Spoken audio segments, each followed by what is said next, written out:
Shalom, puji Tuhan, selamat pagi Bapak Ibu, Saudaraku yang dikasihi oleh Tuhan. Tidak terasa kita sudah memasuki hampir kurang lebih 4 bulan beribadah di rumah kita masing-masing.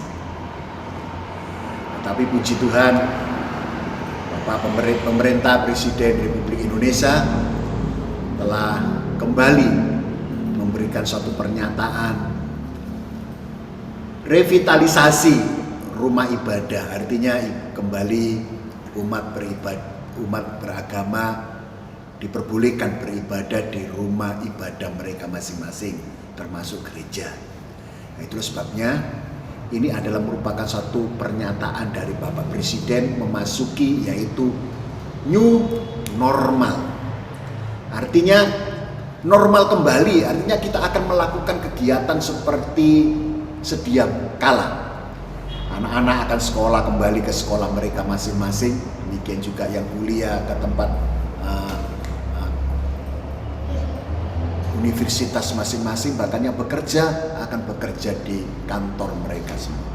Bapak Ibu, new normal tidak boleh dipandang sebagai sesuatu bahwa kita akan kembali melakukan seperti hal-hal yang sebelum pandemi COVID-19. Artinya tadinya kita berjumpa dengan teman, cipika-cipiku, cium pipi kanan, cium pipi kiri, ya. Itu tidak boleh lagi.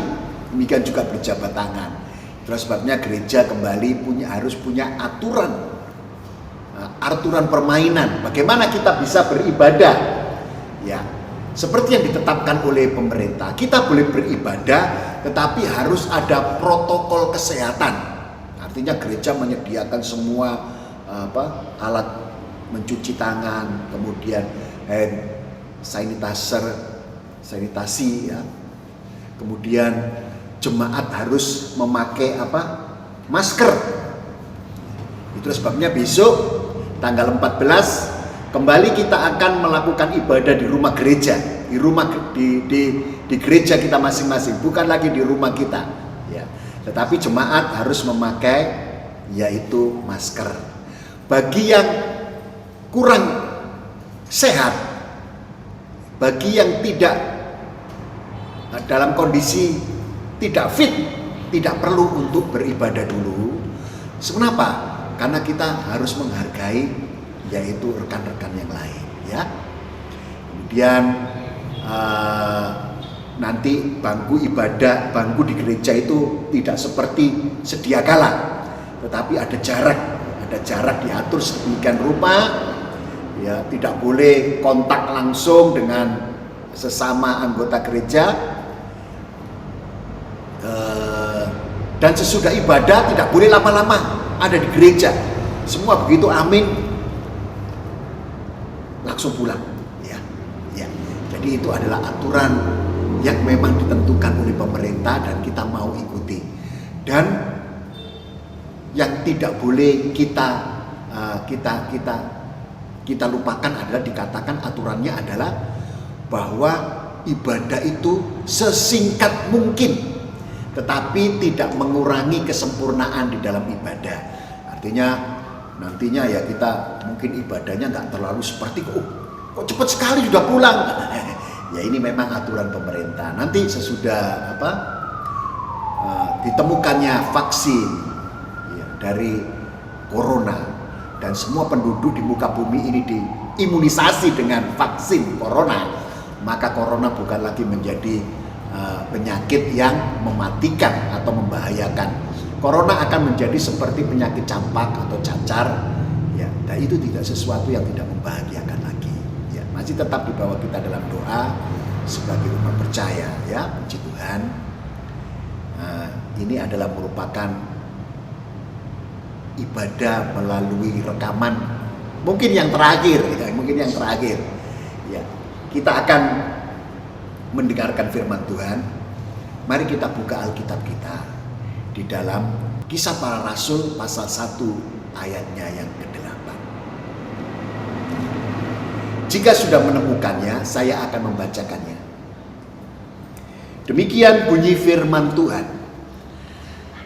Tetapi kamu akan menerima kuasa kalau Roh Kudus turun ke atas kamu, dan kamu akan menjadi saksiku di Yerusalem dan di seluruh Yudea dan Samaria dan sampai ke ujung bumi.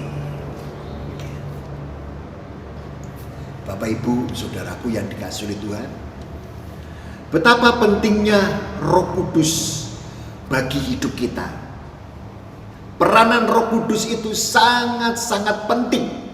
Itu sebabnya sebagai orang Kristen kita harus tahu, memahaminya dengan jelas, bahwa tanpa Roh Kudus kehidupan kita sungguh tidak ada artinya sama sekali. Kenapa? Karena Yesus sendiri mengatakan, kamu akan menerima kuasa kalau Roh Kudus itu turun atas kamu, dan kamu akan menjadi saksiku di Yerusalem, di Yudea, di Samaria, bahkan sampai ke ujung bumi. Yesus pada saat dia memulai pelayanannya, firman Tuhan sendiri mengatakan ada seperti burung merpati ada di atasnya. Itu adalah Roh Kudus. Roh Kudus yang mengurapi dia, Roh Kudus ada memimpin dia, sehingga Kristus Yesus melayani secara maksimal. Bapak, Ibu, saudaraku yang dikasihi Tuhan, Roh Kudus itu adalah sumber kuasa. Untuk apa? Yang pertama adalah untuk hidup Kristen. Jadi tanpa Roh Kudus kita tidak bisa menjalani kehidupan kekristenan kita. Kita tidak bisa menjalani kehidupan untuk bisa hidup seturut dengan firman Tuhan. Karena hanya Roh Kuduslah yang memampukan seseorang itu untuk hidup sebagai orang Kristen, yaitu hidup menurut firman Tuhan. Itu yang pertama. Yang kedua, Roh Kudus itu adalah sumber kuasa untuk kesaksian. Yesus sendiri katakan, kamu akan menerima kuasa dan kamu akan menjadi saksi. Jadi dengan Roh Kudus memenuhi kehidupan kita, maka kesaksian hidup kita itu akan berdampak. Seperti Stefanus, bagaimana dia diurapi Roh Kudus demikian rupa, dipimpin oleh Roh Kudus pada saat dia harus berhadapan dengan orang-orang Yahudi. Roh itu berbicara melalui dia. Dan begitu marahnya orang-orang Yahudi sampai akhirnya harus dihukum mati. Tetapi kesaksian Stefanus hidup penuh kuasa, sehingga orang-orang Yahudi tidak sanggup untuk bisa berbantah-bantah dengan dia. Itu pentingnya kuasa Roh Kudus di dalam kehidupan kita sebagai orang Kristen. Dan yang ketiga, Roh Kudus itu adalah sumber kuasa untuk kehidupan yang memiliki dampak. Ya. Bapak, Ibu, kehadiran kita di tengah-tengah rumah tangga, kehadiran kita di tengah-tengah masyarakat, kehadiran kita di tengah-tengah gereja, kehadiran kita di mana saja, itu seharusnya membawa dampak yang baik. Itu yang diinginkan oleh Tuhan. Dan itu tidak akan terjadi tanpa Roh Kudus itu turun atas hidup kita. Tetapi jika Roh Kudus itu turun atas kehidupan kita, maka kehidupan kita itu pasti akan membawa dampak. Dan dampaknya itu bukan dampak yang jelek atau dampak yang negatif, tetapi dampaknya itu adalah dampak yang positif, dampak yang baik. Kenapa Roh Kudus mau memenuhi kehidupan manusia? Karena Tuhan itu ingin bekerja sama dengan manusia. Tuhan selalu melibatkan manusia untuk satu pekerjaan karya penyelamatan di muka bumi ini. Sesudah Yesus melakukan tugasnya dan dia harus naik ke surga, dan karya keselamatan di muka bumi ini belum selesai. Dan ada banyak anak-anak Tuhan yang melaluinya lah Bapa di surga itu ingin membawa anak-anak Tuhan ini menjadi satu, memiliki kehidupan yang berdampak, memiliki kesaksian yang baik, hidup Kristen yang luar biasa, sehingga melalui kehidupan kita nama Tuhan dipermuliakan. Di dalam firman Tuhan di dalam 1 Korintus pasal 6, saya akan membacakannya. 1 Korintus pasal 6 ayatnya yang ke-19 sampai dengan ayatnya yang ke-20 dikatakan, atau tidak tahukah kamu bahwa tubuhmu adalah bait Roh Kudus yang diam di dalam kamu, Roh Kudus yang kamu beroleh dari Tuhan, dan bahwa kamu bukan milik kamu sendiri, sebab kamu telah dibeli dan harganya telah lunas dibayar. Karena itu muliakanlah Tuhan dengan tubuhmu. Muliakanlah Tuhan dengan tubuhmu. Firman Tuhan katakan bahwa tubuh kita ini adalah tempat tinggalnya Roh Kudus. Di dalam 1 Korintus pasal 3 ayat 16 dikatakan bahwa tidak tahukah kamu bahwa tubuhmu adalah bait Allah, rumah Allah. Tubuh kita itu adalah rumahnya Allah. Tubuh kita itu adalah tempat tinggalnya Allah. Jadi tugas kita itu apa? Tugas kita seharusnya hanyalah memuliakan nama Tuhan. Itu tugas kita. Tugas kita. Tugas kita adalah memuliakan nama Tuhan. Dengan cara bagaimana? Di dalam Amsal Soleman dikatakan bahwa muliakanlah Allah dengan hartamu.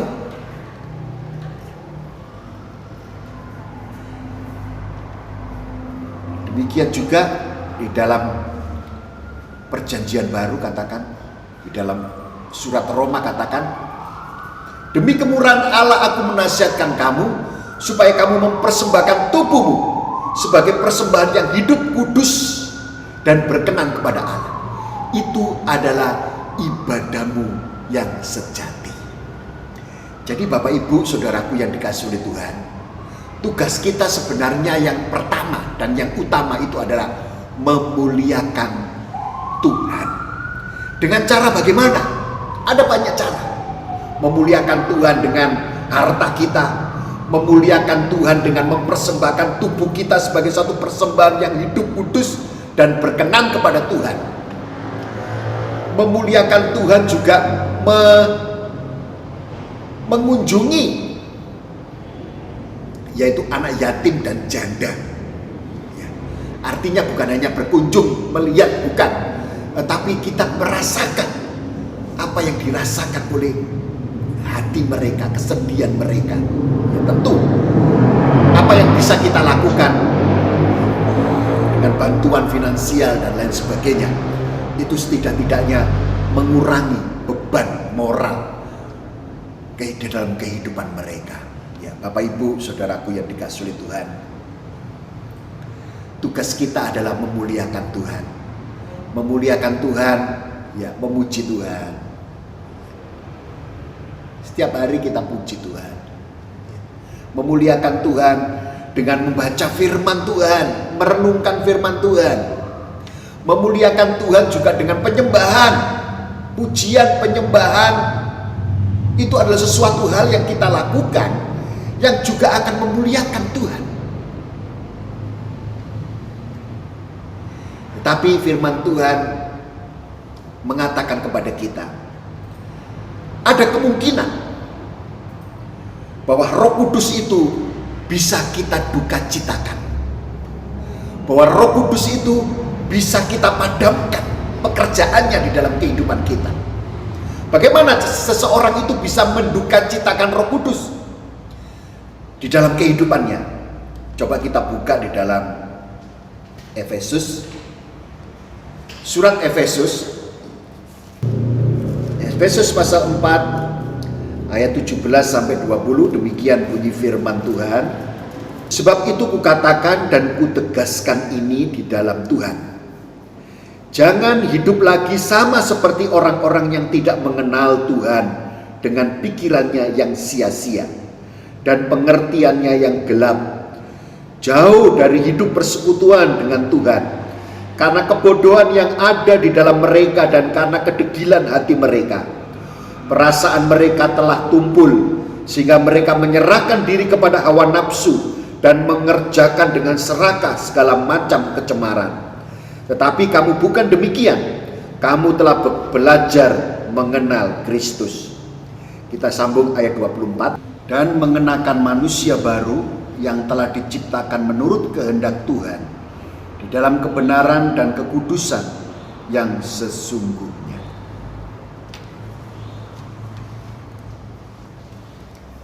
Ada kemungkinan bahwa orang yang dipenuhi dengan Roh Kudus dapat mendukacitakan hatinya Roh Kudus. Seperti yang dikatakan oleh Paulus bahwa dia tidak hidup seperti orang yang tidak mengenal Tuhan. Pikirannya yang sia-sia, pengertiannya yang gelap, hidup jauh persekutuan dengan Tuhan, dan perasaannya itu tumpul, bahkan mengerjakan dengan segala hawa nafsu dan keserakahan di dalam praktek hidupnya. Dan orang-orang yang seperti ini adalah orang-orang yang dapat mendukacitakan hatinya Roh Kudus. Bapak, Ibu, saudaraku yang dikasihi oleh Tuhan, kita sudah melalui Paskah. Paskah adalah bagaimana karya Yesus mati menebus dosa-dosa kita, sehingga kita hidup diperbaharui kembali. Di dalam hidup yang baru, kita tidak boleh kembali kepada kehidupan kita yang lama, atau hidup seperti orang-orang dunia yang tidak mengenal Tuhan, yang jauh persekutuan dengan Tuhan.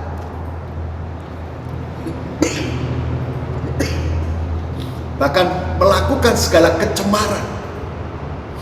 Dan praktek hidup yang seperti ini adalah praktek hidup yang mendukacitakan hatinya Roh Kudus. Kalau Roh Kudus itu sudah berduka cita, maka dia akan tidak bisa aktif bekerja di dalam kehidupan kita. Dan kalau terus-menerus kita duka citakan, maka dia akan meninggalkan kehidupan kita. Bapak, Ibu, kalau seseorang itu sudah ditinggalkan oleh Tuhan, dia tidak tahu bahwa sesungguhnya dia sudah masuk di dalam kegelapan. Kuasa firman itu tidak bekerja secara maksimal di dalam kehidupan orang tersebut. Bahkan orang tersebut akan semakin jauh dari Tuhan dan melakukan hal-hal yang sangat-sangat bertentangan dengan firman Tuhan yang seharusnya dia tidak lakukan. Tetapi dia tidak menyadari bahwa sesungguhnya Tuhan sudah meninggalkan dia. Seperti ada satu kasus, seperti seorang hamba Tuhan yang begitu luar biasa yang dikatakan oleh Alkitab di dalam kitab Perjanjian Lama, yaitu yang bernama Bileam. Bileam adalah seorang hamba Tuhan yang begitu luar biasa, dipakai Tuhan secara dahsyat. Dia tidak perlu memejamkan mata untuk bisa melihat penglihatan ilahi, dan apa yang dikatakan, diucapkan, didoakan itu pasti terjadi. Betapa luar biasanya hamba Tuhan ini. Tetapi suatu saat seorang raja ingin dia melakukan sesuatu untuk dirinya, yaitu dia mulai menyuap hamba Tuhan ini. Bapak, Ibu, pertama dia tolak. Kemudian datang utusan raja yang kedua dengan pemberian yang semakin banyak. Dia tolak. Kemudian yang ketiga datang lagi dengan pemberian yang lebih banyak lagi. Dan hamba Tuhan ini akhirnya malu hati. Dia tidak bisa menolak lagi. Tetapi dia memang katakan, aku gak bisa mengutuk Israel. Tetapi dia kasih nasihat Raja Balak bagaimana caranya supaya Israel dimurkai oleh Tuhan. Itu nasihat Bileam.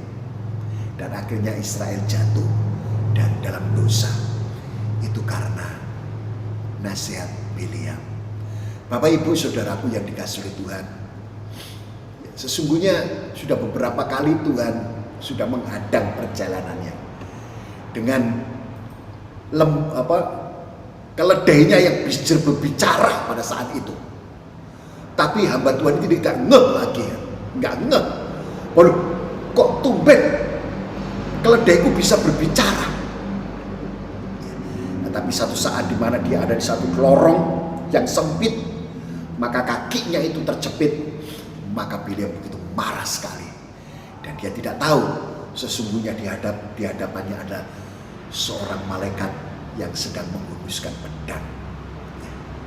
Bapak ibu saudaraku yang dikasihi oleh Tuhan, siapapun bisa menduka citakan Roh Kudus.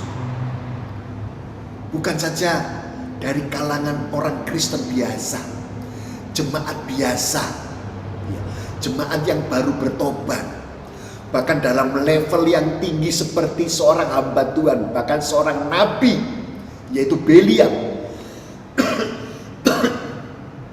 dia bisa menduka citakan hatinya Roh Kudus. Itulah sebabnya penting bagi kita untuk terus menjaga hati kita, menjaga pikiran kita untuk tetap fokus kepada Tuhan, untuk tetap bagaimana kita mengerjakan hal yang benar. Itulah sebabnya faktor yang harus diperbaiki di dalam kehidupan kita itu adalah 1 Korintus pasalnya yang pertama ayat 4 sampai dengan ayatnya yang ke-7. Demikian bunyi firman Tuhan. Aku senantiasa mengucap syukur kepada Tuhanku karena kamu atas kasih karunia Tuhan yang dianugerahkannya kepada kamu dalam Kristus Yesus. Sebab di dalam Dia kamu telah menjadi kaya dalam segala hal, dalam segala macam perkataan dan segala macam pengetahuan, sesuai dengan kesaksian tentang Kristus yang diteguhkan di antara kamu. Demikianlah kamu tidak kekurangan dalam suatu karunia pun, sementara kamu menantikan penyataan Tuhan kita Yesus Kristus. Inilah Bapak Ibu yang perlu, yaitu yang harus kita perbaiki di dalam kehidupan kita sebagai orang Kristen. Paulus pernah berkata kepada orang-orang yang ada di Korintus, kamu menjadi kaya di dalam segala hal,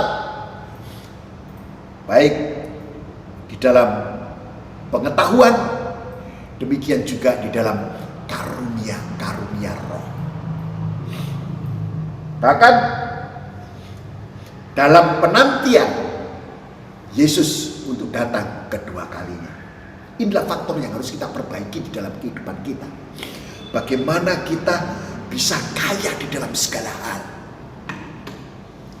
dalam waktu yang mungkin singkat, dalam waktu yang mungkin tidak akan pernah bisa memadai untuk bagaimana kita bisa mendongkrak iman kita itu betul-betul menjadi seperti apa yang Tuhan mau.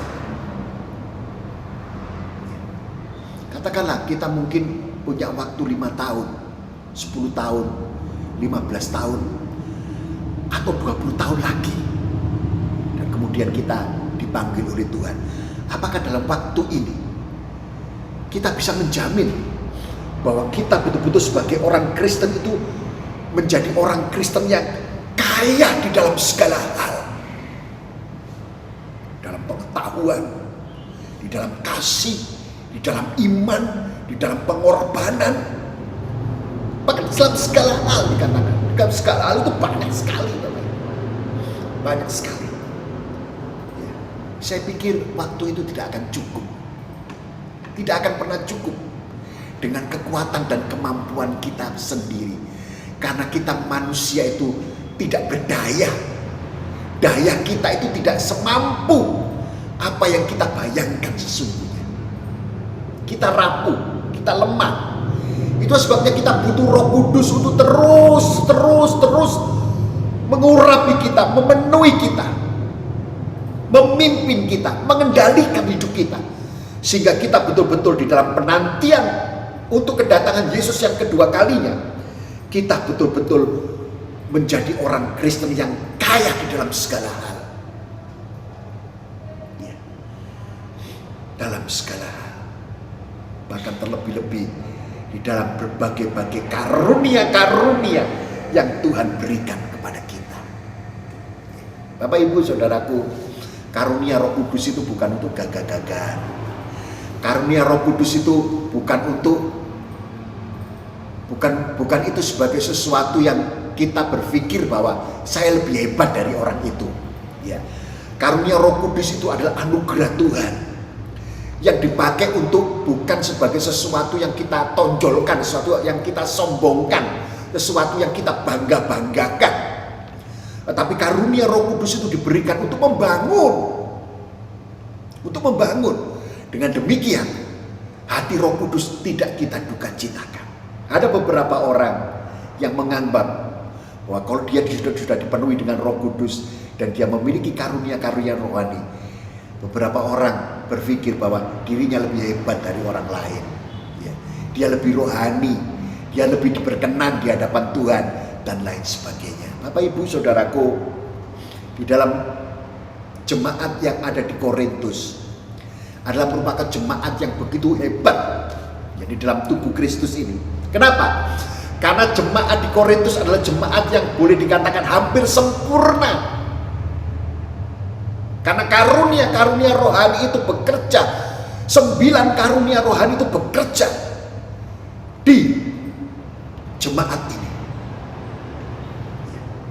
Sehingga jemaat Korintus itu tidak kekurangan di dalam hal pengetahuan. Luar biasa. Luar biasa. Tetapi ternyata tidak seperti apa yang kita bayangkan. Justru hati Paulus sedih. Kenapa? Karena di dalam jemaat di Korintus itu terjadi satu perpecahan. Kenyataannya ada perpecahan. Karena ada di dalam beberapa orang membanding-bandingkan. Mereka katakan, aku dari golongan Paulus, aku dari golongan Apolos, aku dari golongan Kefas, aku dari golongan Yesus atau Kristus. Ternyata jemaat yang diharapkan dewasa rohani karena pekerjaan karunia Roh Kudus nyata di tengah-tengah mereka. Mereka tidak menunjukkan bahwa mereka adalah manusia-manusia rohani. Tetapi justru terjadi satu perpecahan, kelompok-kelompok. Dan ini menduka citakan hatinya Roh Kudus. Kenapa terjadi perpecahan? Karena perpecahan itu ternyata menduka citakan hatinya Roh Kudus. Ternyata perpecahan itu memadamkan Roh Kudus. Itulah sebabnya Bapak Ibu Saudaraku yang dikasihi Tuhan, melalui renungan firman Tuhan pagi hari ini, mari kita mengoreksi kehidupan kita. Adakah karunia rohani yang sudah Tuhan berikan kepada kita betul-betul membuat kita semakin kaya di dalam segala hal? Apakah karunia rohani yang sudah kita terima dari Tuhan sebagai satu anugerah ini memimpin kita akan lebih dekat lagi kepada Tuhan, akan membuat kita semakin lebih memuliakan nama Tuhan, akan membuat kehidupan kita semakin berkenan di hadapan Tuhan. Bapak Ibu Saudaraku yang dikasihi Tuhan, kita butuh Roh Kudus. Kita butuh Roh Kudus. Sekarang ini dunia sedang mengalami satu kesedihan, ketakutan, bahkan kekhawatiran. Sesudah kita menghadapi COVID, kemudian negara-negara sedang menghadapi yaitu tentang bagaimana perekonomian mereka itu bisa bangkit kembali seperti sedia kala. Itulah sebabnya kita sebagai anak Tuhan terus kita mari berdoa, gunakan waktu kita untuk betul-betul berkorban waktu, untuk betul-betul berdoa bagi bangsa dan negara kita, supaya pemimpin bangsa negara kita, presiden, wakil presiden, pejabat-pejabat yang ada, semuanya ada di dalam tangan Tuhan. Tuhan bekerja melalui mereka dan mereka dipakai oleh Tuhan. Sesudah melawan COVID negara kita, bukan berarti kita sudah selesai perjuangan, bukan. Tetapi kembali kepala pemerintahan kita, Bapak Presiden sedang berjuang sedang bekerja. Kita minta, oh Tuhan berkati Bapak Presiden, kasih hikmat supaya betul-betul bisa memecahkan masalah yang rumit ini, sulit ini. Bagaimana perekonomian ini kembali normal kembali, bahkan lebih dari itu semakin maju, sehingga kesejahteraan bangsa Indonesia ini bisa terjamin. Semua rakyat hidup aman, makmur, murah sandang, murah pangan, loginawi, orang Jawa ya. Bapak Ibu, saudaraku yang dikasihi oleh Tuhan, mari kita mengoreksi hati kita. Kita minta Roh Kudus. Apakah selama ini kita sudah menduga citakan Dia? Apakah selama ini kita sudah memadamkan Roh Kudus di dalam kehidupan kita? Jika kita ini sudah kita lakukan, kita minta ampun sama Tuhan. Kita minta ampun sama Roh Kudus, supaya kembali hidup kita dipimpin oleh Roh Kudus. Tanpa dipimpin Roh Kudus, hidup kita sulit untuk bisa mengatasi masalah-masalah yang semakin berat ini. Kita butuh Roh Kudus, karena Dialah yang akan mengajar kita, mengingatkan kepada kita. Bahkan Dialah yang akan menjadi guru yang agung bagi kehidupan kita, sehingga kita betul-betul menjadi orang Kristen yang memiliki kuasa baik di dalam hidup Kristen, kesaksian Kristen, bahkan pengaruh Kristen di tengah-tengah rumah tangga kita, masyarakat kita, di tempat kita bekerja, di tempat kita sekolah, kuliah. Kita memiliki dampak yang baik. Nama Tuhan dipermuliakan. Puji Tuhan. Amin firman Tuhan. Tuhan memberkati seluruh jemaat yang ada. Mari kita sama-sama menundukkan kepala dan berdoa kepada Tuhan. Bapa di surga, kembali kami bersyukur dan terima kasih untuk pagi hari ini, karena Tuhan kembali mengingatkan kepada kami melalui firman Tuhan, supaya kami tidak memadamkan Roh Kudus dan mendukacitakan hati Roh Kudus yang Tuhan sudah berikan kepada kami sebagai satu karunia, sebagai satu anugerah. Karena Roh Kudus itu akan mengingatkan kami, akan memimpin kami, akan membawa kami kepada seluruh kebenaran, sehingga Roh Kudus akan menjadi segalanya di dalam kehidupan kami. Terima kasih Bapa, ampuni kami selama ini kami sudah mendukacitakan hatinya Roh Kudus dan memadamkan Roh Kudus di dalam kehidupan kami. Terpujilah namamu, Engkau baik, sungguh baik, amat baik. Dan biarlah Tuhan Roh Kudus-Mu selalu memenuhi kehidupan kami.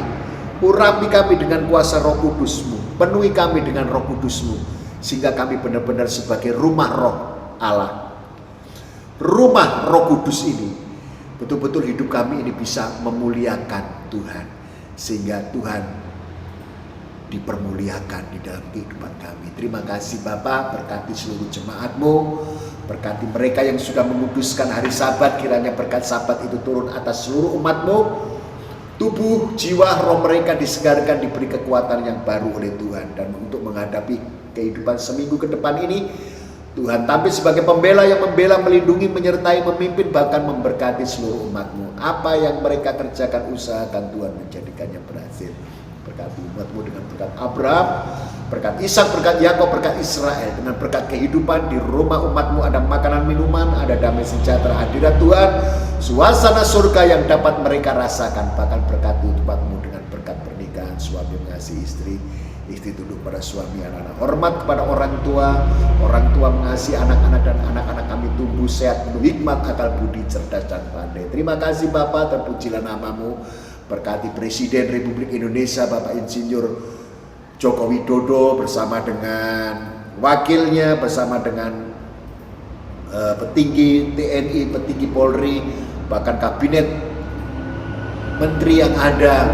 Kiranya Tuhan memberikan hikmat, akal budi yang datangnya dari Tuhan, supaya mereka ada di dalam tangan Tuhan sebagai alat Tuhan untuk mengerjakan maksud-maksud Tuhan, rencana-rencana Tuhan untuk bangsa dan negara kami Republik Indonesia ini.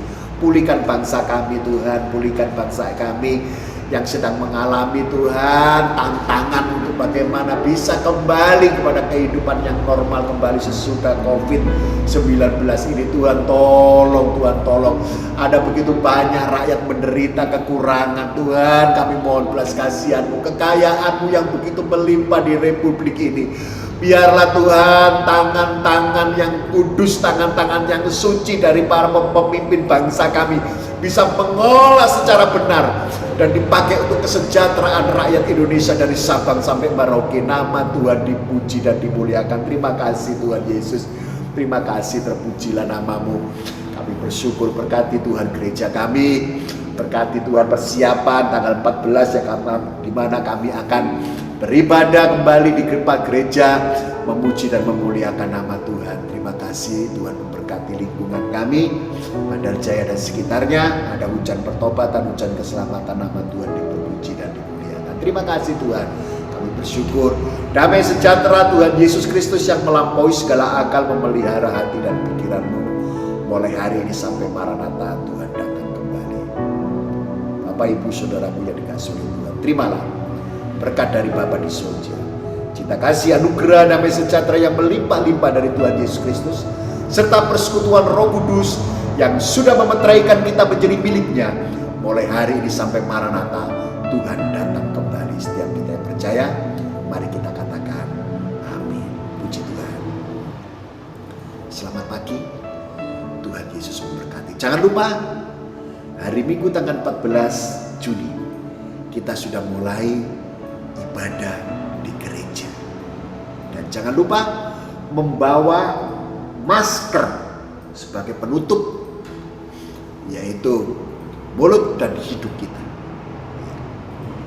Masing-masing dari rumah, dan kita beribadah bersama-sama, tetap dalam doa supaya Tuhan tetap ada dalam perlindungan Tuhan. Puji Tuhan. Selamat pagi, selamat beraktivitas kembali, dan Tuhan Yesus memberkati dan menyertai Bapak, Ibu, saudara-saudaraku. Amin.